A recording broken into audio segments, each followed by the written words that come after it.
Muito boa tarde a você que está conosco aqui no Notícias Agrícolas. Hoje é quarta-feira, então é dia de Conversa de Cerca Podcast. E neste 24 de maio a gente comemora o Dia Nacional do Calcário. Você sabia? Pois é. Por isso que a gente vai trazer aqui um especialista no assunto para a gente entender a importância, né, desse insumo tão determinante para a correção de solos e tudo mais. Mas mais do que isso, eu vou querer entender um pouco mais do contexto histórico, né? Como foi e tem sido importante a utilização desse produto para a gente ter a potência agrícola que temos hoje, né? O Brasil ser a potência que é hoje, tendo feito uma correção de solo muito eficiente nas últimas décadas. Para isso, nessa quarta-feira, eu vou conversar com o professor Anderson Lange, que é professor e doutor em agronomia. Vou trazer aqui um rápido currículo do professor. Ele é engenheiro agrônomo e professor na área de solos pela UFMT Sinop. Ele é doutor em energia nuclear na agricultura, desenvolve pesquisas no estado de Mato Grosso com o intuito de estudar o manejo e os efeitos da aplicação do calcário nos solos do Cerrado, que por muito tempo acreditava-se que era improdutivo por conta da característica ácida. Professor, seja bem-vindo ao Conversa de Cerca, nesse dia tão especial, tão importante para a agricultura brasileira. É um prazer receber um especialista do seu calibre aqui no nosso podcast. Boa tarde. Olá, boa tarde, tudo bem? Obrigado pelo convite. Imagina, nós é que agradecemos a sua agenda, a sua disponibilidade, professor. Eu queria que o senhor, né, por gentileza, começasse contextualizando a nossa audiência sobre a importância do calcário justamente para chegarmos no Brasil agrícola que temos hoje. Eu imagino que tenha sido determinante, principalmente, né, como aponta aqui a sua especialidade, que é esse entendimento da aplicação do calcário nos solos do Cerrado. Foi isso, ou esse foi um dos vetores mais importantes para permitir que a gente tivesse o que temos hoje em termos de bioma produtivo no Cerrado, professor? Certamente que sim. O calcário é um insumo, né, há muito tempo já utilizado, né, não só aqui no Brasil, mas em outros países. E o Cerrado, especificamente, né, o professor Alfredo Scheid Lopes, falecido, né, professor da Universidade Federal de Lavras, foi meu professor. Ele fez um mapeamento do Cerrado na década de 70, rodou o Cerrado todo e fez uma análise do Cerrado todo, de modo geral, né? E a principal limitação dos solos do Cerrado ou são vários fatores, né? Excesso de alumínio, acidez, baixa disponibilidade de fósforo, baixa disponibilidade de cálcio, de magnésio, enfim, tudo é ruim de modo geral. E a calagem, ou a prática da calagem, o uso do calcário, por si só, já resolve vários desses problemas.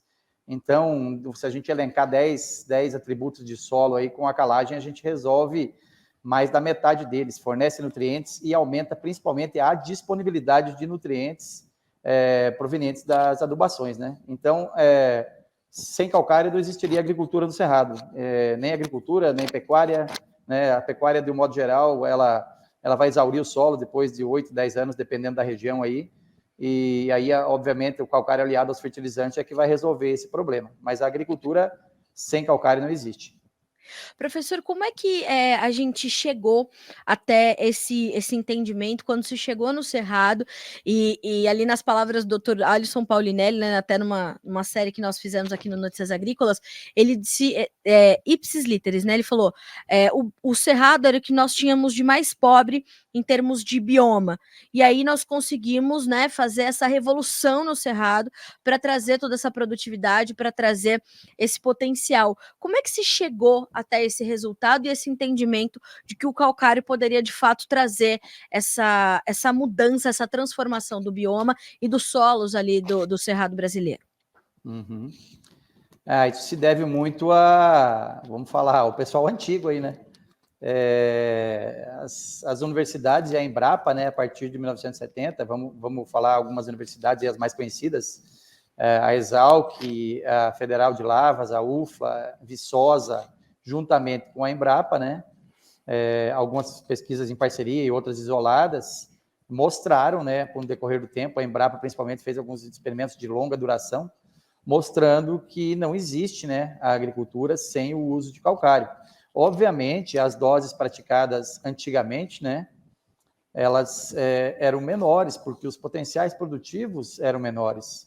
Se a gente analisar a entrada do estado do Paraná, do Rio Grande do Sul, no plantio direto, os boletins recomendavam, isso ainda está escrito, e a gente não tem coisas novas muito ainda publicadas, mas os boletins recomendavam que você não aplicasse mais que 2 a 2,5 toneladas em superfície na área de produção de plantio direto. E isso é um conceito que se manteve por muito, muito tempo. Só que essas pesquisas foram realizadas quando a soja produzia 2.000 quilos, por exemplo, né? Hoje certo. A gente tem produtividades muito maiores, então a ideia é que se use o corretivo e aí se dimensione em função da lavoura que existe. Professor, hoje essa prática ela continua muito presente na agricultura brasileira, né? Ela tem sido algo que se usa no Brasil todo. A gente consegue mensurar as mudanças que o calcário propôs e trouxe efetivamente nessas últimas décadas para a agricultura brasileira. Há estudos que mostram esse cruzamento de dados entre a utilização do calcário e a prosperidade desses biomas? Especificamente, não consigo citar isso para você, se existe, né? Não, obviamente existe, não tenho números para te falar, de quanto por cento que o calcário realmente ele participa na produtividade do Brasil de um modo geral. Mas eu acredito que a ausência de uso de calcário, obviamente, iria reduzir a produtividade a números ínfimos, assim como a quantidade utilizada hoje ainda está muito aquém do que as lavouras precisavam utilizar, né? E a gente tem alguns trabalhos que a gente tem trabalhado com altas doses aqui, que a gente tem provocado só com o uso do calcário incrementos de 6 a 7 sacas de soja por hectare por ano, a mais do que as doses tradicionais, sem contar na lavoura do milho, que também responde de forma semelhante. Então, eu acredito que o calcário colabora aí com 50%, 60% da produção de grãos do país. Vamos falar, se a gente tirasse o calcário, talvez a gente produziria aí 30% do que se produz, porque o Brasil inteiro necessita de calcário. Alguns solos em maior escala e outros menor. Incrível, né, professor? Porque se a gente trazer essa informação para o tempo atual e para o cenário mercadológico que a gente está vivendo, a gente entender que a gente pode garantir esse incremento de produtividade é determinante no momento onde os preços estão mais baixos. Então, ter mais produtividade significa ao produtor que ele vai ter margens talvez melhores de rentabilidade, compensando ali, tendo mais volume de produto para ser mais competitivo, para ter uma fatia um pouquinho maior desse bolo que é o mercado, né? Sim, a gente, aqui no Mato Grosso a gente tem grandes propriedades, né? No eixo da BR-163, são grandes propriedades, então os investimentos são muito grandes. E houve, né? Obviamente, a gente teve um problema de alto custo de fertilizantes, né? Na safra passada, os fertilizantes caíram de preço, mas muitos produtores já compraram esses fertilizantes com alto custo. E o grande problema desse ano é que os grãos estão com os preços muito baixos. Então, quem não comprou fertilizante, ou mesmo quem comprou ainda vai conseguir fazer alguma troca, possivelmente a gente vai ter um ano onde os produtores, além da desconfiança política que existe toda, tem a parte econômica, os produtores, eu acredito que eles vão, assim, os que eu tenho algum contato aqui, eles vão tirar um pouco o pé da fertilização. Então, vai ser usada uma caixa que existe no solo. E essa caixa, vamos falar assim, para a gente potencializar uma torneirinha que tem lá dentro dela, essa torneirinha é o calcário, para aumentar a eficiência do que já existe no solo, né?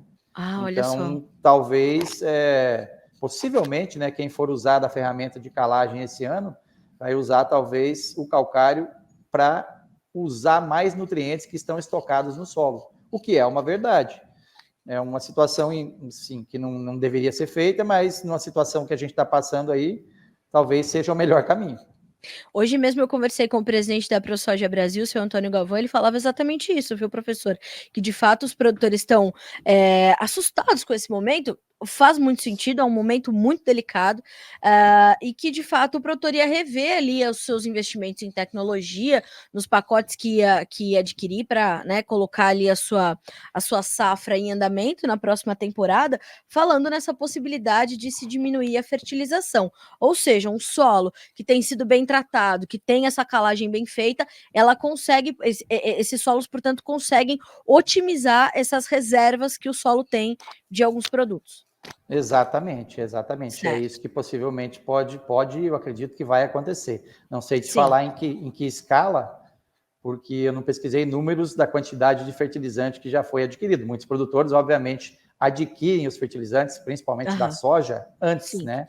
Bem lá atrás. Mas, por exemplo, vamos botar uma situação que o produtor adquiriu todo o fertilizante da soja, mas não adquiriu o do milho, possivelmente ele vai usar esse fertilizante que ele comprou, apesar de não ser o mesmo produto, mas ele vai usar para as duas safras e vai otimizar o que existe no solo. A gente tem um trabalho grande aqui, eu estou com uma coleção, né, com uma coletânea de mais de 400 mil análises de solo que eu peguei de alguns laboratórios do ano de 2016 até o ano de 2021, e a gente analisou nutriente por nutriente. E os principais nutrientes da produtividade, né, que eu vou falar aí, assim, o NPK, por exemplo, né, no caso da soja, NPK, o nitrogênio vem da fixação, e o fósforo e potássio vai vir da adubação. Mas no caso do potássio, por exemplo, a palhada de milho já vai disponibilizar um monte de potássio para a soja. Então, o fósforo que seria um maior buraco. Mas as reservas de fósforo dos solos do Mato Grosso, de modo geral, elas não estão ruins. Então, a gente tem muito fósforo aplicado aí em superfície. Então, se o produtor, vamos botar um número aí, se ele colocar a metade da adubação, talvez, que ele ia colocar na soja, possivelmente, se ele tiver um solo já corrigido, né? Não que o calcário vai dar efeito nesse ano, o calcário é um projeto de longo prazo, né? Mas se ele tiver um solo bem corrigido, ele vai ter certamente uma boa produtividade com o corte de fertilização. E aquele que não tiver, talvez seja o momento de investir, porque o calcário no primeiro ano, ele não dá uma reação, né, completa. A gente vai ter um bom efeito do calcário no segundo ano da aplicação. No nosso caso aqui, porque a gente pega uma época de seca, né? Então o produtor vai colocar calcário agora em julho e agosto. E quando começar a chover, ele planta soja. E aí esse calcário não reagiu praticamente nada, né? Ele vai ter uma reação que vai deixar alguma coisa para o milho lá para fevereiro, março do ano que vem. Mas na próxima safra, esse negócio vai ter funcionado. Mas para esse ano, quem tiver precavido com anos anteriores, se jogar um pouco de calcário, possivelmente vai ter uma pequena resposta, né? Ainda. Mas a agricultura nos ensina isso, né, professor? Que é muito importante a gente respeitar o tempo dos processos, né? E quando a gente fala dos solos, a gente percebe que, de fato, esses processos precisam ser respeitados, e a diversidade de solos que nós temos no Brasil, elas também nos impõem esses desafios, né? Diferente de outros países, né, ou de outros territórios, porque o Brasil, do tamanho que é, né, professor, impossível a gente ter uma resposta só. Inclusive, nos dados que eu recebi aqui para nossa entrevista dessa quarta-feira, para nossa conversa dessa quarta-feira, eu tenho a informação de que a pesquisa do senhor revelou que é possível aplicar uma quantidade superior a 5 toneladas de calcário no solo do Cerrado, por exemplo, que é uma quantidade bem maior do que a aplicada em áreas do Sul e do Sudeste, né? O senhor enfrenta alguma resistência dos produtores ao trazer essa orientação, ou os produtores já têm esse entendimento, essa consciência de que, de fato, cada região é uma região, cada bioma é um bioma, e vai, de fato, responder cada um de forma diferente a essas práticas? A gente tem, essas pesquisas elas estão rodando desde 2014, né? Em 2014 a gente fez uma brincadeira de aplicar até 5 toneladas em superfície, avaliamos isso por 4 anos. Depois de 2018 a 2022, eu concluí um trabalho ano passado, e a gente dobrou ainda aí um pouco mais essa dose. Então a gente chegou em situações de aplicação de até 13, 12 toneladas por hectare em superfície, buscando, nesse caso, de altas doses, que houvesse algum problema. A gente queria dar uma resposta, falou assim, não jogue 12, 11, 10 toneladas, que você pode ter problema, mas as plantas não disseram isso. Então, as plantas disseram que as produtividades, numa situação que a gente precisa de bastante calcário, né, obviamente ninguém vai sair aplicando 10, 12 toneladas, mas se tiver uma necessidade de 8, 9 toneladas, é possível. Agora, os produtores realmente, eles tinham esse receio, essa dose veio do sul, de se aplicar 2 a 2,5 toneladas em superfície. E isso começou a ser quebrado aí em 2014 e 2015 com esses estudos. Certo. Então, na propriedade que eu tenho os estudos mais antigos e que são mais sólidos, né? O produtor ele era receoso e hoje é um produtor que, quando ele arrenda uma área, a gente, né, obviamente, embasado numa boa amostragem de solo, a gente trabalha com zonas de manejo, a gente entra abrindo uma área de arrendamento, que já era uma área antiga de lavoura, mas que estava pobre, a gente entra com essa área entre 7, 8 até 9 toneladas de calcário por hectare. E aí as respostas vêm logo, né? Porque uma área de arrendamento ele tem que ganhar o dinheiro o quanto antes, né? Então isso tem acontecido. Tem resistência? Tem. E você falou em relação à variabilidade, né? A gente encontra aqui variabilidade em distâncias curtas, de 20, 30 quilômetros, onde você pega, às vezes, um solo com um pouco maior de encharcamento, né? Vamos falar assim, né? Uma área mais plana, que não tem tanto escoamento de água, que se a gente entrar, às vezes, num solo desse com um pouco mais de calcário, pode dar problema. Então, depende muito da experiência regional. E a gente tem feito alguns trabalhos com curva de incubação nas fazendas, e isso tem resolvido também muito. Professor, a gente está falando de, quando a gente fala, né, o calcário, é um tipo ou são vários tipos e cada região, cada localidade também gosta mais de um tipo de calcário diferente? Quando a gente pensa nesse universo, do que a gente está falando, professor? Legal, ótima pergunta, bem lembrado. Nesse trabalho de 2014, quando a gente começou a olhar para as análises de solo do Mato Grosso, a gente viu que existia um desbalanço na relação cálcio-magnésio. Ou seja, o ideal é que eu tenha 3 cálcios, né? Normalmente 3 cálcios na análise de solo para 1 magnésio. Certo. E os solos, da maioria das amostras que chegavam para a gente, ficavam com uma relação de 2,3, 2,2 para 1. Quer dizer, estava faltando cálcio. Então, nessa primeira situação desse projeto 2014, a gente entrou testando calcário calcítico e dolomítico. Existem 3 calcários. Existe o calcário calcítico, que ele tem menos que 5% de óxido de magnésio. Existe o magnesiano, que varia de 5 a 12, e o dolomítico acima de 12. O Mato Grosso usava quase que exclusivamente, até o do ano 2014 e 2015, calcário dolomítico. E aí a gente resolveu fazer essa pesquisa para colocar mais cálcio no sistema. E nesses primeiros 4 anos já se mostrou favorável o uso de calcário calcítico, né? Nesse trabalho em relação ao calcário dolomítico, quer dizer, está faltando cálcio no sistema. E a gente começou a divulgar esses trabalhos já no ano de 2017, 2018. Depois, no ano de 2018, daí que a gente entrou com esse trabalho aí em 4 ou 5 municípios aqui do estado, fomos para Sapezal, fomos para Querência, fomos para Marcelândia.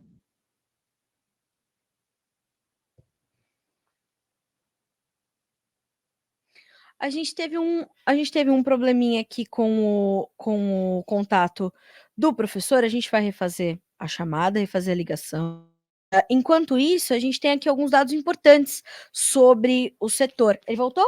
O professor já voltou. Prontinho, professor. Eu já ia aqui trazer uns dados importantes que eu recebi, eu estou aqui impressionada, mas eu quero, por favor, que o senhor continue a sua análise tão importante, porque a gente está com mais de 500 pessoas assistindo a gente, professor, então o senhor está com uma audiência seleta. Obrigado. E aí espalhamos, né, esparramamos esses experimentos pelo estado. E o que a gente viu em situações de solos mesmo solo um pouco mais arenosos ou argilosos, que essas doses aplicadas em superfície estavam dando ótimas respostas. Certo. E que a aplicação de calcário calcítico, ou seja, melhorar o teor de cálcio no solo, foi fundamental para isso. E a gente trabalhou, inclusive, em área de abertura, né, em área de pastagem que ia ser implantada na agricultura, e essas doses também foram altas lá, quando aplicadas.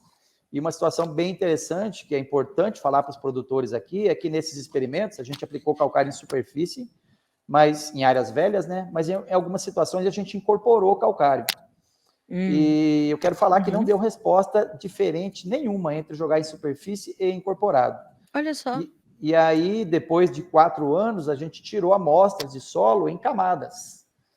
E fica visível quando você usa uma dose principalmente alta de calcário calcítico, né? Mas nas dolomítico aconteceu também, mas em menor escala, mas movimentação desse cálcio e desse magnésio no perfil do solo.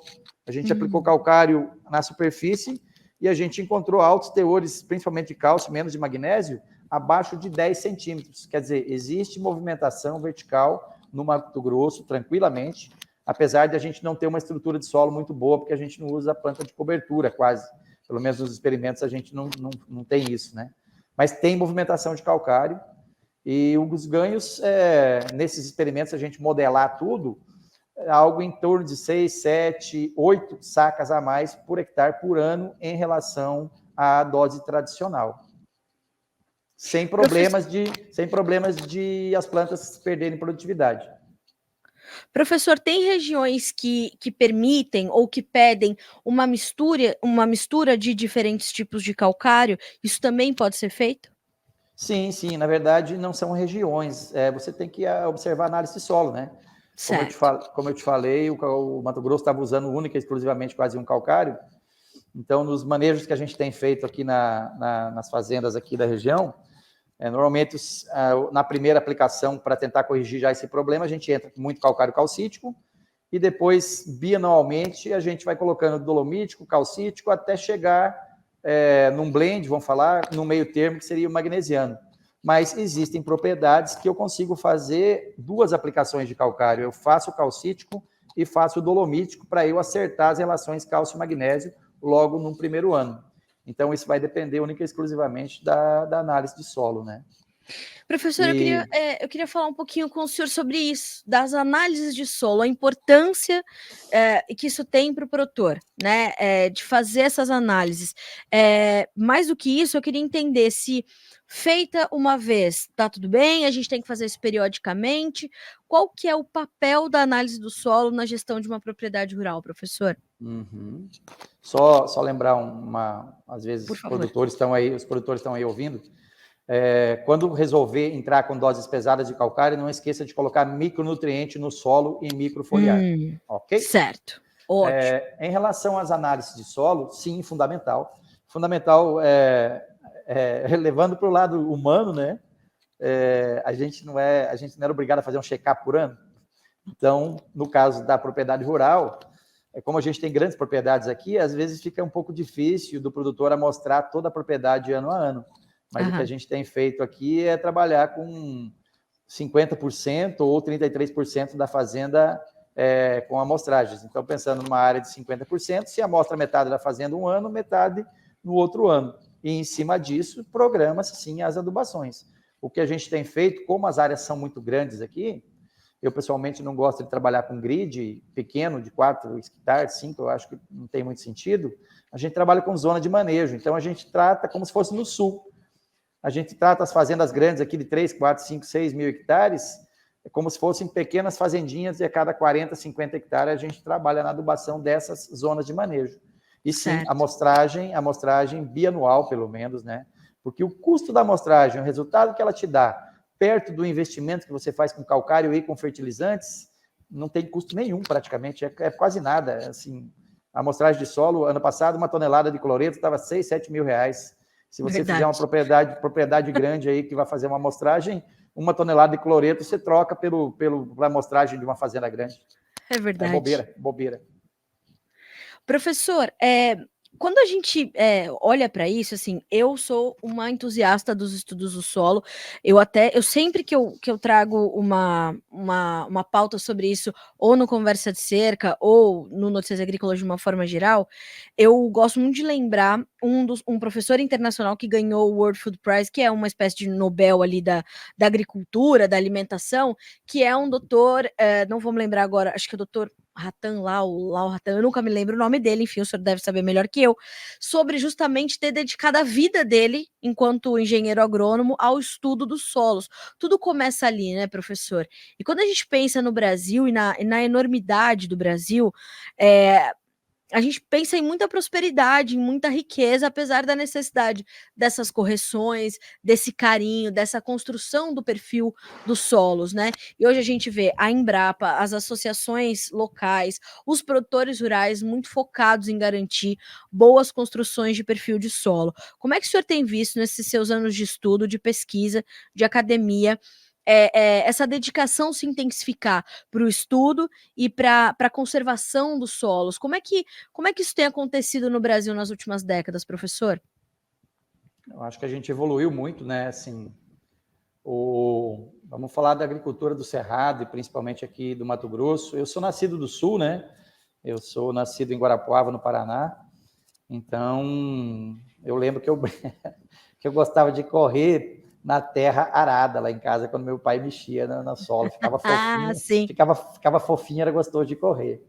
E lá começou o plantio direto muito cedo. Quando eu saí para estudar, eu já via muitas áreas lá, né? Eu saí para estudar, saí de casa com 16 anos. Legal. E a gente já tinha conservação de solo na região de Guarapuava. Lá plantio direto é berço lá, né? No Paraná, e Guarapuava não é diferente. E se evoluiu muito, né? O Cerrado, assim, eu acho que se o Cerrado tivesse sido aberto mais cedo, né? Talvez a gente teria maiores problemas de conservação do solo.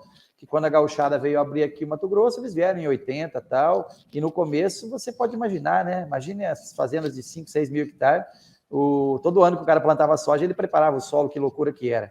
Então eles fizeram isso por um tempo, talvez uns 10 anos, e aí entrou o plantio direto. Então a gente tem áreas, a gente não tem um plantio direto consolidado, legal aqui, porque a gente não tem muita rotação de cultura. Nosso sistema é sucessão soja-milho aqui, né? Do modo geral, no Mato Grosso aqui, porque a gente consegue fazer isso muito bem.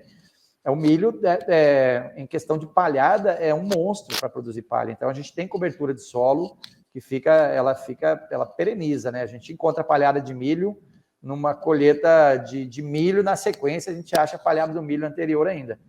Mas precisa evoluir muito a parte de conservação no sentido da integração com plantas de cobertura, capins, né? Mas certamente o produtor, né, brasileiro, ele não é um devastador, ele conserva solo. Ele sabe que é o maior bem que ele tem é isso, ele sabe disso, né? E conhece todas essas informações que a gente tem de plantio direto hoje aí, qualquer produtor, por mais simples que ele seja, ele sabe que tem que imitar a natureza, né? Então acho que o processo tem encaminhado muito bem. A gente fala, o senhor falou na década de 80, quando, né, os gaúchos chegaram aí no Cerrado, foram abrir o Mato Grosso, foram pegar esses fazendões para resolver esse problema, enfim, e deu certo, né? A gente vê a potência, a pujança do Estado, as cidades mato-grossenses planejadas, que levaram emprego, prosperidade, interiorizaram as populações, a tecnologia, né, a mecanização das lavouras brasileiras é uma coisa louca. E a gente está falando, né, professor, de um passado muito perto de nós, né? A gente está falando da década de 80, que foi ontem. Né? Década de 90, as melhorias, tudo começou ali, as grandes transformações começando na década de 70, as evoluções da agricultura brasileira, elas, por favor, me corrija se eu estiver equivocada, professor, elas ocorrem muito rapidamente. As nossas capacidades produtivas, elas são impressionantes no ritmo em que ocorrem, no ritmo em que se desenvolvem, né? Uhum. É recente demais, né? Porque assim, eu uso uma capa de revista, se não me engano, é de uma revista agrícola, né? Que circula há muito tempo aí. E na capa dela existia lá na capa em 85. Terra fofa do jeito que a semente gosta. Divulgado por um pesquisador da Embrapa, se não me engano, a reportagem da capa era da Embrapa, né? Isso foi em 85, e já existia plantio direto no Sul, né? O plantio direto nasceu lá no Paraná antes de 1980. E aí, então, em 85, uma notícia dessa, né? E aí, de repente, em 95, 10 anos depois, todo mundo já sabe muito bem que o plantio direto era uma ferramenta extraordinária. Eu entrei na universidade em 95, eu já achava vários e vários livros, né? Não tão grandes, mas livretos de plantio direto lá na Universidade Federal de Lavras, na biblioteca, que eu lia. Quer dizer, já era uma tecnologia. Em 10 anos, o plantio direto galgou, em 20 anos galgou muito espaço. Então, a tendência é que só aumente, né? O uso e a gente melhore ele sempre, né?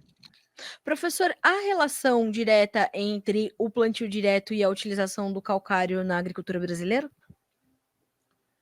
Eu acho que sim, porque o plantio direto, ele precisa, por exemplo, o plantio direto precisa de palhada. E plantas só se desenvolvem bem e conseguem crescer e formar palhada num solo corrigido. E um solo corrigido é corrigido com calcário. E à medida que eu tenho plantio direto, eu tenho plantas também de cobertura que conseguem penetrar com maior facilidade no solo. E penetrar com maior facilidade no solo quer dizer que eu tenho mais calcário em profundidade. E quando essas plantas penetram em profundidade, elas acabam morrendo, deixando raízes que servem de caminho para novamente o calcário descer e percolar no solo. Mas acho que a grande ideia é plantio direto bem feito com calcário, vai te dar mais palhada para funcionar melhor ainda o plantio direto, né? Professor, que sorte nos deu, em que cenário nos colocou o plantio direto, né? Foi uma das grandes transformações da agricultura brasileira, não? Sim, só você pensar, né, pensar em toda a economia, vamos falar de combustível fóssil, sequestro de carbono, né? Que isso eu acho que a gente não consegue trabalhar com tudo que a gente quer, né? Eu gosto dessa área, mas eu não consigo trabalhar com isso.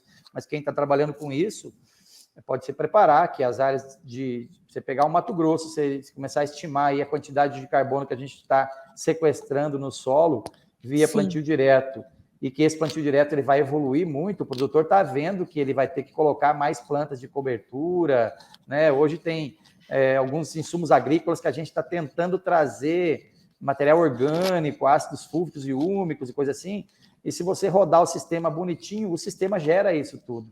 Então, ainda vai ter muita coisa em relação ao plantio direto e a melhoria desse ambiente de solo e, no caso, o sequestro de carbono e outras coisas mais. E, professor, para a gente finalizar, é importante a gente trazer os dados também desse passado recente que a gente está dizendo, para mostrar que, de fato, portanto, a calagem torna-se cada vez mais acessível, uma vez que a produção de calcário só em Mato Grosso, de acordo com dados da Associação Brasileira dos Produtores de Calcário Agrícola, a Abracal, que aliás está com um conteúdo muito importante também hoje em destaque aqui na nossa página inicial. 1990, só no estado mato-grossense, 621 mil toneladas. Pulando 10 anos, 3 milhões. Mais 10 anos, 3 milhões e meio. Aí, 2020, 9 milhões e meio de toneladas para cortarmos para 2022, 11,4 milhões. E Brasil, professor, a gente está falando de um crescimento ainda mais importante. 1990 tínhamos a produção de 11 milhões e meio e 2022, 56 milhões de toneladas, o que mostra a importância desse insumo e como a calagem acaba se tornando cada vez mais acessível, né, professor? Sim, mais acessível, mais divulgada, né, do modo geral, eu acho. Quando eu comecei esses trabalhos com calcário, quando eu vim para o Mato Grosso, eu achava que era uma coisa que não precisava pesquisar, porque eu fiz algumas pesquisas no mestrado com calcário, né? A gente faz para construir a dissertação, a tese e tal, mas eu achava que era um assunto muito batido. Aí eu cheguei no Mato Grosso, em Alta Floresta, quando eu cheguei, eu montei um experimento de calcário, porque era a coisa mais fácil que eu ia conseguir montar. E eu já tive umas respostas boas. Depois eu vim para Sinop, no começo falei, não vou mexer com isso. E comecei em 2014, e eu acredito, né, que assim, essa pesquisa que eu estou fazendo a gente queria ver se esse aumento de doses vai responder em produtividade. Sim, com certeza. E esse aumento ele vai ocorrer porque a gente vai ter maiores tetos produtivos, né, a cada ano. Então, há algum tempo atrás, aí, pouco tempo, né, de novo, um passado recente, o Mato Grosso ele patinou vários e vários anos produzindo 50 sacas de soja por hectare em média. É verdade. A gente tem teto de produção hoje, talhões comerciais, fechando a 87, 90, 95 sacas de soja por hectare. Quer dizer, dobrou, em teoria, né? A gente teve um dobro de produtividade de soja. E de milho é a mesma coisa. Milho se produzia 60, 70 sacas, e hoje o potencial de milho é 200 sacas. Então, você coloca 200 sacas de milho e 100 sacas de soja, é um somatório de 300. Isso era 100. Quer dizer, se eu usava 2 toneladas de calcário, tem que usar 6. A conta é parecida. O senhor sabe que eu faço isso há 13 anos, né? Há 13 anos que eu faço cobertura do agronegócio, que eu atuo no Notícias Agrícolas, e uma das primeiras, acho que talvez a primeira matéria que eu tenha ido fazer no campo, no Brasil, foi justamente cobrir um dia de campo no Mato Grosso, e eu acho que todos os pesquisadores da Fundação MT naquela ocasião, em né, 2000 e vamos deixar para lá, né, professor, 2000 e quanto? 2000 vamos deixar para lá, e falavam sobre isso, como a gente precisava investir em aumentar o teto produtivo de Mato Grosso, como Mato Grosso tinha ainda esse teto super rígido da produtividade, e a gente não conseguia avançar. E graças a Deus eu vim noticiando, junto com a equipe do Notícias Agrícolas, essa evolução e esse rompimento do teto, e aí a gente vai subindo, quase dobrar, né, professor? É o Brasil do produtor rural, é o Brasil do produtor resiliente, do produtor que acredita, do produtor que investe, do produtor que se dispõe a passar os obstáculos, aliado à ciência, pesquisa, tecnologia, inovação, e eu recebo muito essa pergunta, né, se a gente vai discutir ali fora do nosso cercado ali do agro, as questões do agro brasileiro. Por que o agro não investe mais em pesquisa? Por que não se moderniza, né? Mas que coisa, como a gente precisa continuar expandindo agora o teto da comunicação, né, professor? E a gente precisa expandir a divulgação dos nossos resultados e mostrar que o agronegócio brasileiro está na vanguarda da modernidade nesse país, né? Uhum. A pesquisa é fundamental e eu acredito, né? Sim, é o que eu acabei de falar aí minutos anteriores. Eu não achava que ia precisar pesquisar calcário, né? Calcário para mim era uma coisa que calcário tem que colocar e acabou. Mas a gente a gente começar a colocar doses maiores, né? E sim, a gente sente, né? Abrindo, assim, falando um pouco aí, a gente sente muita falta aqui de apoio em pesquisa, né? A gente faz muita coisa. Graças a Deus eu estou tendo apoio nessas pesquisas aí agora, as coisas estão indo muito bem. Mas falta muito ainda a pesquisa básica mesmo, né? E aí tem problema, assim, que às vezes tem alguns produtos novos no mercado que estão entrando, mas pode ser que eles funcionem bem para uma hortaliça, mas talvez uma soja não. Então, isso tem que ser pesquisado, né? Então, o leque, a fronteira de pesquisa, com diferentes tecnologias e inovações, ela não para. E os pesquisadores, muitos têm muita vontade de trabalhar. E aí, quem gosta de investir em pesquisa se junta a um bom pesquisador e as coisas acontecem. Inclusive, tem fazendas aqui, eu falo para você, tem fazendas aqui, produtores que plantam 5, 6 mil hectares, que eles bancam um pedacinho da nossa pesquisa. Assim, eu quero fazer uma loucura aqui. Não, vamos fazer. Eu tenho um colega que trabalha na área de máquinas, muito capaz, ele inventa uns negócios.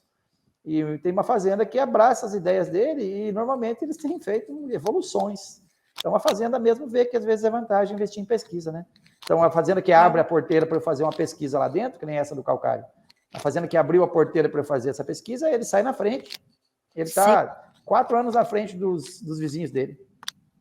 Professor, olha, quero muito agradecer pela sua generosidade de dividir todo esse conhecimento com a nossa audiência aqui no Notícias Agrícolas e lhe abro as portas do nosso portal para o senhor estar aqui sempre que quiser para falar de pesquisa, de resultados, de busca por mais apoiadores para essas pesquisas.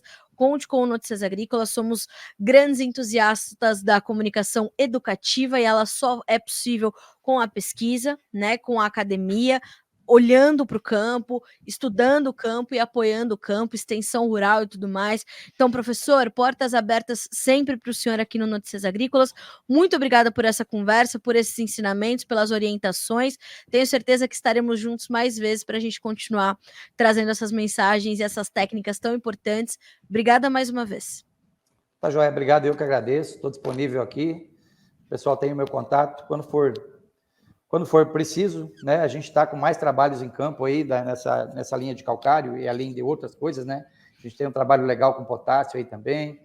A gente tem um trabalho grandão que a gente fez um estudo de todas as análises aí do Mato Grosso. A gente deve estar divulgando isso. São 400 mil análises para a gente ver como que as coisas estão acontecendo aí. E fico disponível aqui. Quando tiver interesse, só me chamar. Te agradeço. Muito obrigado. Obrigada, professor. Bom trabalho para o senhor. Boas pesquisas, sucesso e conte sempre conosco. Até mais. Para você também. Até mais. Tchau, tchau. Tchau, tchau. Senhoras e senhores, professor Anderson Lange, que honra, né? Sempre bom conversar com o professor, né? A gente sai muito melhor do que entrou na conversa e o privilégio é sempre de quem está ouvindo, né? Então e o professor traz né, no finalzinho da sua fala ali, ele traz algo bem, bem importante. Ele diz assim: eu não achei que eu tivesse que pesquisar calcário. Para mim, calagem era algo normal, que já estava ali absorvido pelo dia a dia do produtor. E não, percebam quantas mudanças, quantos testes, né? Tentativa e erro, acerto. E de fato, a calagem tem que fazer parte do seu dia a dia. Principalmente você que está no Cerrado, mas outras regiões vão permitir também que você faça essa correção de solo. Hoje, que é Dia Nacional do Calcário, por isso que a gente alinhou essa entrevista, claro, propositalmente para te trazer essas mensagens todas. A gente vai trazer mais dados, né, sobre esse setor. Tem já um material disponível para você no Notícias Agrícolas, mas enfim, o objetivo do Conversa de Cerca é esse, né? Todos os episódios eu falo isso, é saber com quem sabe mais que a gente. Então, ouça e reouça esse episódio, veja o que você está fazendo na sua propriedade, se está tudo certo. Não se esqueça de investir em análise de solo, tudo começa ali. Construa bons perfis de solo, que dessa forma você está perpetuando cada vez mais a sua atividade e os negócios da sua família. Faz parte da sustentabilidade econômica e financeira, econômica e ambiental da sua, e por que não dizer social, né, da sua propriedade, né? Um termo tão exigido hoje em dia pelo produtor brasileiro, mal sabem, né, os que exigem que a sustentabilidade é inerente à produção, né? Então, é para isso que a gente está aqui, para continuar disseminando essa mensagem. A você que está chegando agora, o episódio dessa quarta-feira está terminando, mas você pode revê-lo ou ouvi-lo novamente por todas as plataformas de áudio, pelo nosso canal no YouTube, Notícias Agrícolas Oficial. Tem uma playlist lá dedicada ao Conversa de Cerca e também pelo noticiasagricolas.com.br, lá na aba podcasts, escolha lá o Conversa de Cerca para ouvir este e todos os episódios. E vou fazer um convite para você, para finalizar. Hoje, neste 24 de maio, é último dia para votar no prêmio Mais Admirados da Imprensa do Agronegócio. Este podcast está concorrendo ali entre os melhores da imprensa dedicada ao setor, não só o Conversa de Cerca, mas também o Café em Prosa, ancorado aqui pela Virgínia Alves, nossa especialista em café, e também o Notícias Agrícolas concorrendo em 2 categorias, site e canal digital. Dá para você dar seu voto lá também para o nosso portal. E 6 jornalistas da nossa equipe estão concorrendo na categoria Melhor Jornalista: Alexander Horta, nosso chefe de redação, Guilherme Dorigatti, Jonathan Simeão, Letícia Guimarães, Virgínia Alves e eu. Então, tem link lá no nosso Instagram, tem link no @jornalista Carla Mendes. Se você não segue ainda esse perfil, já aproveita para seguir. E tem link também em várias partes do nosso site, noticiasagricolas.com.br. É só clicar, fazer um cadastro de 5 segundos e dar o seu voto. Hoje é o último dia para você fazer essa contribuição, tá certo? A gente se vê quarta-feira que vem. Boa semana para você, até mais.